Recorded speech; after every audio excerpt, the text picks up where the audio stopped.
Hello दोस्तों, नमस्कार। SK news YouTube channel पर एक बार फिर से आपका स्वागत है। आज हम बात करने वाले हैं महाराष्ट्र विधानसभा चुनाव का ओपिनियन पोल के बारे में। कौन बनेगा महाराष्ट्र का अगला मुख्यमंत्री, इस वीडियो में जानने वाले हैं। तो आपको क्या लगता है महाराष्ट्र में अगली बार किस पार्टी की सरकार बनेगी, कौन बन सकता है अगला मुख्यमंत्री, कमेंट करके हमें जरूर बताएं। जी हाँ दोस्तों, महाराष्ट्र में कुल विधानसभा की 288 सीटें हैं, जिसमें किसी भी पार्टी को बहुमत के आंकड़ा में आने के लिए 145 सीटों की आवश्यकता होती है। जो भी पार्टी महाराष्ट्र में 145 सीटें जीतेगी उसी पार्टी की सरकार बनेगी महाराष्ट्र में। तो चलिए सर्वे के मुताबिक जान लेते हैं क्या है जनता की राय, जनता किस पार्टी की बनाने चाहती है अगले साल सरकार, किसे देखना चाहती है महाराष्ट्र में अगला सीएम। जान लेते हैं महाराष्ट्र के एक एक जिले से। सबसे पहला जिला निकल का आता है अहिल्यानगर। यहाँ पर विधानसभा की सीटें कुल 12 हैं। इन 12 सीटों की बात करें तो एनडीए के खाते में जिसमें से 7 सीटें जाती हुई नजर आ रही है। वहीं बात करें एमवीए की तो एमवीए के खाते में 5 सीटें जाती हुई नजर आ रही है अहिल्यानगर से। वहीं बात आगे अदर पार्टियों की करें तो अहिल्यानगर की 0 सीटें जाती हुई नजर आ रही है अदर पार्टियों को।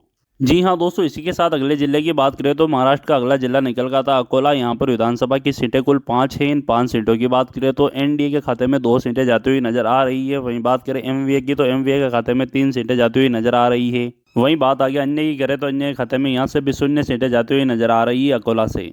जी हाँ दोस्तों, इसी के साथ अगले जिले की बात करें तो अगला जिला निकल का था अमरावती। यहाँ पर विधानसभा की सीटें कुल 8 है। इन 8 सीटों की बात करें तो 2 सीट एनडीए के खाते में जाती हुई नजर आ रही है। एमवीए के खाते में 6 सीटें जाती हुई नजर आ रही है। वहीं बात आगे अन्य की करें तो अन्य के खाते में यहाँ से भी 0 सीटें जाती हुई नजर आ रही है अमरावती से। जी हाँ दोस्तों, इसी के साथ अगले जिले की बात करें तो अगला जिला निकल का था छत्रपति संभाजी नगर। यहाँ पर विधानसभा की सीटें कुल 9 है। इन 9 सीटों की बात करें तो एनडीए के खाते में 3 सीटें जाती हुई नजर आ रही है। वहीं बात आगे एमवीए की करें तो एमवीए के खाते में 5 सीटें जाती हुई नजर आ रही है। बात अन्य की करें तो अन्य के खाते में यहाँ से भी 1 सीट जाती हुई नजर आ रही है छत्रपति शिवाजी नगर से। जी हाँ दोस्तों, इसी के साथ अगले जिले की बात करें तो अगला जिला निकल गया था भिंड। यहाँ पर विधानसभा की सीटें कुल 6 हैं। इन 6 सीटों की बात करें तो एनडीए के खाते में 3 सीटें जाती हुई नजर आ रही है। वहीं बात करें एमवीए की तो एमवीए के खाते में 3 सीटें जाती हुई नजर आ रही है। अन्य की बात करें तो अन्य का खाता खुलना मुश्किल माना जा रहा है भिंड से। जी हाँ दोस्तों, इसी के साथ अगले जिले की बात करें तो अगला जिला निकल गया था भंडारा। यहाँ पर विधानसभा की सीटें कुल 3 हैं। इन 3 सीटों की बात करें तो ये 3 की 3 सीटें एनडीए के खाते में जाती हुई नजर आ रही है। एमवीए और अन्य का खाता खुलना मुश्किल माना जा रहा है भंडारा से। अगला जिला निकल गया था बुल्ढाना। यहाँ पर विधानसभा की सीटें कुल 7 हैं। इन 7 सीटों की बात करें तो एनडीए के खाते में 2 सीटें जाती हुई नजर आ रही है। वहीं बात करें एमवीए यानी कांग्रेस की तो यहाँ पर 4 सीटें जाती हुई नजर आ रही है। वहीं बात करें अन्य की तो अन्य के खाते में 1 सीट जाती हुई नजर आ रही है बुल्ढाना से।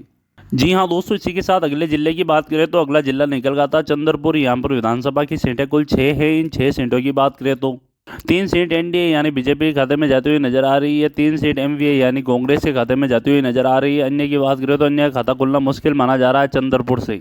इसी के साथ अगले जिले की बात करें तो अगला जिला निकल गया था धुले। यहाँ पर विधानसभा की सीटें कुल 5 है। इन 5 सीटों की बात करें तो एनडीए के खाते में 2 सीट जाती हुई नजर आ रही है। वहीं बात करें एमवीए की तो एमवीए के खाते में 3 सीटें जाती हुई नजर आ रही है।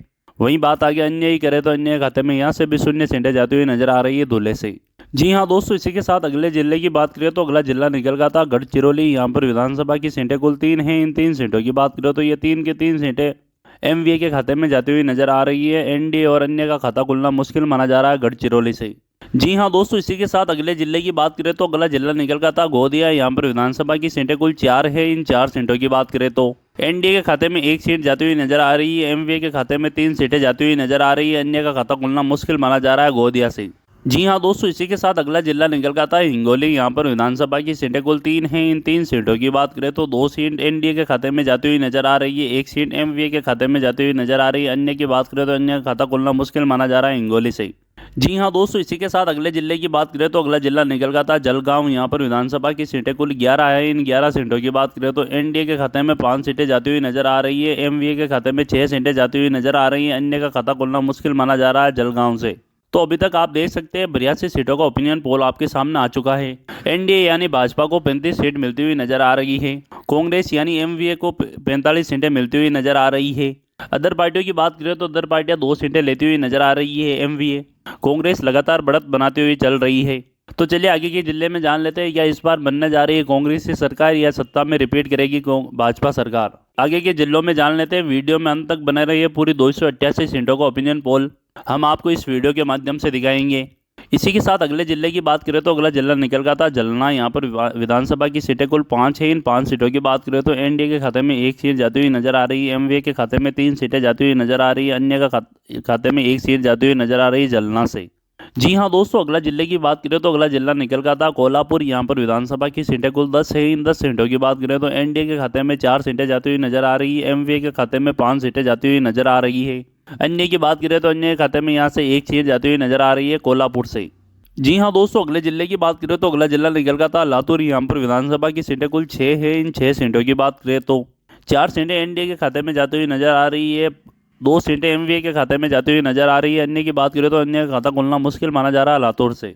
जी हाँ दोस्तों, अगले जिले की बात करें तो अगला जिला निकल का था मुंबई शहर। यहाँ पर विधानसभा की सीटें कुल 10 है। इन 10 सीटों की बात करें तो एनडीए के खाते में 4 सीटें जाती हुई नजर आ रही है, एमवीए के खाते में 6 सीटें जाती हुई नजर आ रही है, अन्य की बात करें तो अन्य का खाता खुलना मुश्किल माना जा रहा है मुंबई शहर से। जी हाँ दोस्तों, अगले सेक्टर की बात करें तो अगला सेक्टर निकल का था मुंबई। यहाँ पर विधानसभा की सीटें कुल 26 है। इन 26 सीटों की बात करें तो एनडीए के खाते में 13 सीटें जाती हुई नजर आ रही है। वहीं बात करें एमवीए की तो एमवीए के खाते में भी 13 सीटें जाती हुई नजर आ रही है। अन्य पार्टियों की बात करें तो अन्य के पार्टियों का खाता मुंबई के अंदर खुलना मुश्किल माना जा रहा है। इसी के साथ अगले जिले की बात करें तो अगला जिला निकल का था नागपुर। यहाँ पर विधानसभा की सीटें कुल 12 है। इन 12 सीटों की बात करें तो 5 सीटें एनडीए के खाते में जाती हुई नजर आ रही है, 7 सीटें एमवीए के खाते में जाती हुई नजर आ रही है, अन्य की बात करें तो अन्य खाता खुलना मुश्किल माना जा रहा है नागपुर से।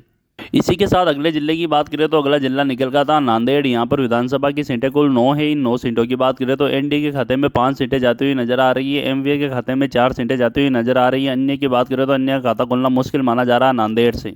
अगले जिले की बात करें तो अगला जिला निकल का था नटुरबार। यहाँ पर विधानसभा की सीटें कुल 4 हैं। इन 4 सीटों की बात करें तो एनडीए के खाते में 1 सीट जाती हुई नजर आ रही है, एमवीए के खाते में 3 सीटें जाती हुई नजर आ रही है, अन्य की बात करें तो अन्य का खाता खुलना मुश्किल माना जा रहा है नटुरबार से। जी हाँ दोस्तों, अगले जिले की बात करें तो अगला जिला निकल का था नासिक। यहाँ पर विधानसभा की सीटें कुल 15 है। इन 15 सीटों की बात करें तो एनडीए के खाते में 8 सीटें जाती हुई नजर आ रही है, एमवीए के खाते में 7 सीटें जाती हुई नजर आ रही है, अन्य की बात करें तो अन्य खाता खुलना मुश्किल माना जा रहा है नासिक से। जी हाँ दोस्तों, अगले जिले की बात करें तो अगला जिला निकल का था धाराशिव। यहाँ पर विधानसभा की सीटें कुल 4 हैं। इन 4 सीटों की बात करें तो 1 सीट एनडीए के खाते में जाती हुई नजर आ रही है, एमवीए के खाते में 3 सीटें मिलती हुई नजर आ रही है, अन्य की बात करें तो अन्य खाता खुलना मुश्किल माना जा रहा है धाराशिव से। जी हाँ दोस्तों, अगले जिले की बात करें तो अगला जिला निकल का था पालघर। यहाँ पर विधानसभा की सीटें कुल 6 हैं। इन 6 सीटों की बात करें तो एनडीए के खाते में 2 सीटें जाती हुई नजर आ रही है, एमवीए के खाते में 4 सीटें जाती हुई नजर आ रही है, अन्य का खाता खुलना मुश्किल माना जा रहा है पालघर से। जी हाँ दोस्तों, अगले जिले की बात करें तो अगला जिला निकल का था परभनी। यहाँ पर विधानसभा की सीटें कुल 4 हैं। इन 4 सीटों की बात करें तो एनडीए के खाते में 2 सीटें जाती हुई नजर आ रही है, एमवीए के खाते में भी 2 सीटें जाती हुई नजर आ रही है। वहीं बात आगे अन्य की करें तो अन्य खाते में 0 सीटें जाती हुई नजर आ रही है परभनी से। जी हाँ दोस्तों, अगले जिले की बात करें तो अगला जिला निकल का था पुणे। यहाँ पर विधानसभा की सीटें कुल 21 है। इन 21 सीटों की बात करें तो 14 सीटें एनडीए के खाते में जाती हुई नजर आ रही है। वहीं बात एमवीए की करें तो एमवीए के खाते में 7 सीटें जाती हुई नजर आ रही है, अन्य की बात करें तो अन्य खाता खुलना मुश्किल माना जा रहा है पुणे से। इसी के साथ अगले जिले की बात करें तो अगला जिला निकल का था रायगढ़। यहाँ पर विधानसभा की सीटें कुल 7 है। इन 7 सीटों की बात करें तो 2 सीटें एनडीए के खाते में जाती हुई नजर आ रही है, 5 सीटें एमवीए के खाते में जाती हुई नजर आ रही है, अन्य पार्टियों का खाता खुलना मुश्किल माना जा रहा है रायगढ़ से। जी हाँ दोस्तों, महाराष्ट्र की 221 सीटों पर हमने चर्चा कर ली है। एनडीए भाजपा को यानी 101 सीट मिलती हुई नजर आ रही है, एमवीए यानी कांग्रेस को 116 सीटें मिलती हुई नजर आ रही है। अदर पार्टियों की बात करें तो अदर पार्टियां 4 सीटें लेती हुई नजर आ रही है। आगे के जिलों में देख लेते हैं। वहीं अगला जिला निकल गया था रत्नागिरी। यहाँ पर विधानसभा की सीटें कुल 5 है। इन 5 सीटों की बात करें तो एनडीए के खाते में 2 सीटें जाती हुई नजर आ रही है, एमवीए के खाते में 3 सीटें जाती हुई नजर आ रही है। वहीं बात आगे अन्य की करें तो अन्य खाता खोलना मुश्किल माना जा रहा है रत्नागिरी से। इसी के साथ अगले जिले की बात करें तो अगला जिला निकल का था सांगली। यहाँ पर विधानसभा की सीटें कुल 8 है। इन 8 सीटों की बात करें तो 2 सीटें एनडीए के खाते में जाती हुई नजर आ रही है, 6 सीटें एमवीए के खाते में जाती हुई नजर आ रही है, अन्य की बात करें तो अन्य का खाता खुलना मुश्किल माना जा रहा है सांगली से। इसी के साथ अगले जिले की बात करें तो अगला जिला निकल का था सतारा। यहाँ पर विधानसभा की सीटें कुल 8 है। इन 8 सीटों की बात करें तो एमवीए के खाते में 5 सीटें जाती हुई नजर आ रही है। बात करें एनडीए की तो एनडीए के खाते में 3 सीटें जाती हुई नजर आ रही है, अन्य की बात करें तो अन्य खाता खोलना मुश्किल माना जा रहा है सतारा से। जी हाँ दोस्तों, अगले जिले की बात करें तो अगला जिला निकल का था वर्धा। यहाँ पर विधानसभा की सीटें कुल 4 हैं। इन 4 सीटों की बात करें तो एनडीए के खाते में 3 सीटें जाती हुई नजर आ रही है। वहीं बात आगे एमवीए की करें तो एमवीए के खाते में 1 सीट जाती हुई नजर आ रही है, अन्य की बात करें तो अन्य खाता खोलना मुश्किल माना जा रहा है वर्धा से। इसी के साथ अगले जिले की बात करें तो अगला जिला निकल गया था सिंधुदुर्ग। यहाँ पर विधानसभा की सीटें कुल 3 हैं। इन 3 सीटों की बात करें तो एनडीए के खाते में 1 सीट जाती हुई नजर आ रही है, एमवीए के खाते में 2 सीटें जाती हुई नजर आ रही है। वही बात आगे अन्य की करें तो अन्य के खाते में यहाँ से भी 0 सीटें जाती हुई नजर आ रही है सिंधुदुर्ग से। जी हाँ दोस्तों, अगले जिले की बात करें तो अगला जिला निकल गया था सोलापुर। यहाँ पर विधानसभा की सीटें कुल 11 है। इन 11 सीटों की बात करें तो 4 सीट एनडीए के खाते में जाती हुई नजर आ रही है, 7 सीटें एमवीए के खाते में जाती हुई नजर आ रही है। अन्य का खाता खुलना मुश्किल माना जा रहा है सोलापुर से। जी हाँ दोस्तों, अगले जिले की बात करें तो अगला जिला निकल गया था थाने। यहाँ पर विधानसभा की सीटें कुल 18 है। इन 18 सीटों की बात करें तो एनडीए के खाते में 5 सीटें जाती हुई नजर आ रही है, एमवीए के खाते में 13 सीटें जाती हुई नजर आ रही है। अन्य की बात करें तो अन्य खाता खुलना मुश्किल माना जा रहा है थाने से। इसी के साथ अगले जिले की बात करें तो अगला जिला निकल गया था वासिम। यहाँ पर विधानसभा की सीटें कुल 3 हैं। इन 3 सीटों की बात करें तो 2 सीट एनडीए के खाते में जाती हुई नजर आ रही है, 1 सीट एमवीए के खाते में जाती हुई नजर आ रही है। अन्य की बात करें तो खाता खुलना मुश्किल माना जा रहा है वासिम से। जी हाँ दोस्तों, इसी के साथ लास्ट क्षेत्र निकल गया था यवतमाल। यहाँ पर विधानसभा की सीटें कुल 7 है। इन 7 सीटों की बात करें तो एनडीए के खाते में 2 सीटें जाती हुई नजर आ रही है, एमवीए के खाते में 5 सीटें जाती हुई नजर आ रही है। वहीं बात आगे अन्य पार्टियों की करें तो खाता खुलना मुश्किल माना जा रहा है यवतमाल से।